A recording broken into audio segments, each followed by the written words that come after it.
Hey everyone, this is Steven here, back at it again with another video. In today's video, we're going to go over some of my best sports card bargain pickups, which is a video response to Scott over at Reindeer Studios. But before we get into that, if you enjoy this type of content and would like to see more in the future, please feel free to hit the like button and also subscribe. So now that we got all that out of the way, we can get into the actual video here. And the main goal and purpose of this video is to do a video response to Scott over at Reindeer Studios. So the first thing I did want to mention is that if you have not checked out his channel, I will leave a link to his channel in the description below. I really encourage you to go check out his channel. He has amazing content. He's a great artist and he incorporates players and also sports cards into his artwork, and he will send that artwork out to specific players to have them sign his artwork through the mail. He also showcases a lot of his cards. He has a great sense of humor, and overall he just seems like a really great dude. So please feel free to go check out his channel, and if you enjoy his content, please give him a subscribe. He's very close to that 1,000 subscriber milestone. But for his video response, he wanted us to show some of the best bargain pickups we've had for sports cards. So for that, the way I took that is just some of the cards we've bought, the value has gone up over time. So that's how I interpret it, and that's kind of how I'm going to make this video. Another thing I did want to mention is that I am by no means trying to brag about any of these picks or say that I have made very good investments or the right picks or anything like that. I think that looking at some of these values, it really is just a testament to how far and how much the hobby has grown over the past couple of years specifically. So I don't want you to think that I'm just bragging about some of the pickups I've had or anything like that. I think this just shows more what the hobby has done over the past couple of years with all the hype and all the COVID stuff, but I think we all know kind of what's happened to the hobby over the past couple of years or so. And then the last thing on that is, I know it's a lot easier to showcase some of the cards we've purchased that have gone up a lot in value, and that's what a lot of people tend to focus on. But for this, I did want to start off with some of the cards that I've picked up that have gone down a significant amount. And I have a ton of cards that I've actually lost money on, which is fine. I don't really sell that many cards, but it is fun to track the value of some of these cards. And I do have quite a few cards that have gone down in value, and I did want to showcase a couple of those. So I'm going to start off with some of my worst bargain pickups and then switch over to some of my best pickups. So I'm going to start off with the worst pickups here, and I have this Deshaun Watson 2017 Select rookie card in a BGS 9.5, and also I have his 2017 Panini Prizm rookie card in a PSA 9. So I actually picked up both of these cards for about $450, and I picked these up literally 2 weeks before all of the stuff came out about him being a creep. So pretty bad timing here. At the time, I actually did think this was a really good deal, $450 for both of these, but it turns out that he is just not the person that we expected him to be, and he's got a lot of stuff going on there. So these cards in turn have actually gone down a pretty significant amount. So these are definitely not my best pickups. And I've had a lot of other picks that have gone down in value, but just to keep this video shorter, I'm going to switch over to some of my better pickups. I'm going to start off with this 2020 Topps Yordan Alvarez, and this one is in a PSA 9, and this one's actually gold. So I actually picked this one up in an auction for $19, and I think the issue with this one is the seller actually didn't put gold in the description, so I think a lot of people looked over it. The picture in the listing actually was gold, so I just assumed even if it wasn't a gold, for $20 is still a pretty good deal, but it actually did in fact end up being a gold. So this was just one of those things on eBay where the listing didn't match the description, so I ended up picking up this one for $19.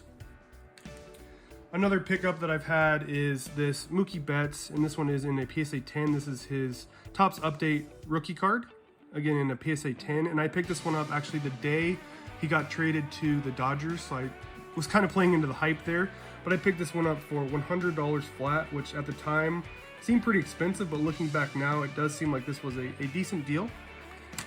And then another pickup I had, and this one was again on the day that Mookie was traded to the Dodgers, but I have his rookie card in a gold, so this one's actually serial numbered, as you can see there, out of 2014, but I picked this one up in a PSA 9 for $132, and again, this was around the time he got traded to the Dodgers.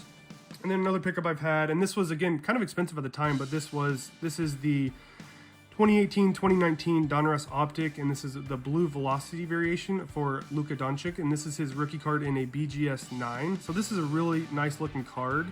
I ended up getting this one for $120, which again at the time was kind of expensive, but looking back, it does seem like this was a pretty good pickup at the time. I remember I went to Dallas actually, and I wanted to check out Dirk, so they actually had a game, Luka's rookie season, and there wasn't really a lot of hype built into Luka at the time, and I mainly wanted to go check out Dirk. But I remember at the game just thinking this guy is super good, and then after that, after watching him play, I ended up just picking up this card, and at the time it was around $120.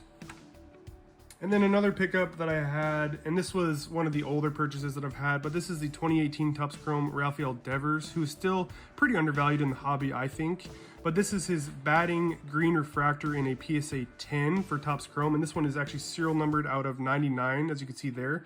But I actually picked this card up a couple years back for $45. So that seems to be a pretty decent deal for this card. It is kind of hard to find comps on this card. I've always been a big Rafael Devers fan, so I just thought that was a pretty good deal at the time for $45. And then another pickup I've had, and this isn't a huge pickup or anything, but this is a Pedro Martinez Upper Deck rookie card here, and this is the older PSA label, which is fine with me, but this one is in a PSA 10, and I picked this one up a couple years back for $16. So again, not the biggest card or anything like that, but it is kind of refreshing to see that we were able to pick up some cards that were actually PSA graded and higher grades for under $20, which you can't really find these days. So I did want to include that card in there as well. And then another pickup, and again, this isn't a big card or anything, but I think this is just another testament to how far the hobby's come over the past couple years and how much it's grown. But this is the 2018 Topps Update Ronald Acuna Jr., just his base rookie card here in a PSA 9. This card was heavily printed, again, not a huge card or anything. But this card I picked up in a PSA 9 a couple years back for $6.50, which grading fees alone, once PSA opens up, is going to be a lot more than just that $6.50 alone. So I do think that looking back, it is pretty crazy to see just how much the hobby has grown over the past couple years. And then another eBay pickup I had a couple years back is this 2018 Topps Chrome Ronald Acuna Jr., and this one is a refractor, and this one is in a PSA 10. So a pretty cool looking card here. And I picked this one up for $35. So this card has gone up quite a bit, even though he has been a little injury prone. But I think, again, this just shows just how much the hobbies has grown over the past couple years. But this was another pickup that I had for about $35 a couple years back. And then these last two pickups I had, these were actually at a local sports card show. This was a couple years back. So I picked up, and I've showed these before, but this is a 2018 Optic Don Russ, and this one's a blue rated rookie here, and this one is numbered out of 149. And again, there's no logos on both of these cards, but they just look really cool. And this one is also the sky blue version here, and this one is numbered out of 50. So I picked up both of these actually at a card show, and this was a couple years back. I picked them up raw for $10 total, so about $5 each. And then I actually sent these both into the CSG a couple months back, and they both came back 9s, which I'm pretty happy about. But I actually ended up picking up both of these for $10 total, which at the time seemed like a pretty good deal. And I'm not really sure the value of these, as they don't have the logos or anything like that, but I'm okay with it because the cards do look really cool, and I like Juan Soto. So those are some more of the bargain pickups that I've had. But with all that being said, I really hope you enjoyed today's video. I hope you found it somewhat entertaining. If you did, please feel free to hit the like button and also subscribe. Thanks, and have a good rest of your day. Bye.